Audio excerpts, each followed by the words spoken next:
This is Amalea with Cookie Design Lab, the baker behind Cookie Design Lab. And I recently got a Freddie, and I'm going to attempt to ice my first cookie with Freddie. I just calibrated the icing, so you can see there's a couple cookies there that have some icing on them. Let's go for this. Let's figure it out. Here's helping. Start icing job. Okay. Moving to position, loading the cookie. It has a nice little progress bar, so it's telling me it's capturing an image, so there's like a little video. And then it gives me a preview of where the icing is going to go on the cookie. And then it's also figuring out like how thick my cookie is. It knows it's not perfectly flat. I do have baking powder and soda in my cookie recipe, so I've got some puff and spread. But Freddie is trying to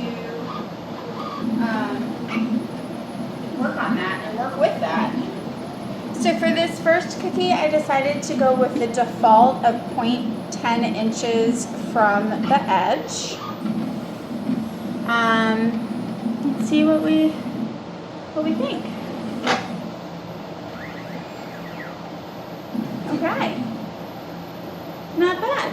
Let's try having that distance to 0.5 and see what happens.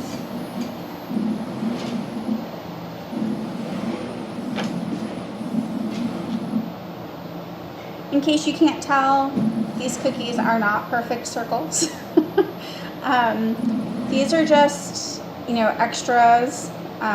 My cookie dough, I can only roll out so many times before the shapes get a little wonky. So these are wonky circles that I just throw in my freezer, and then what I usually do with them is ice them so that I have spare in my freezer for doing test prints with Eddie.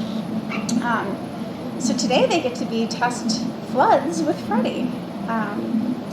But yeah, that's something that I always like to have in my freezer, is just extra iced cookies, so that I don't have to make too many of custom shapes to do for orders to test and calibrate Eddie correctly for the colors. So that looks pretty good. I'm pretty pleased with that.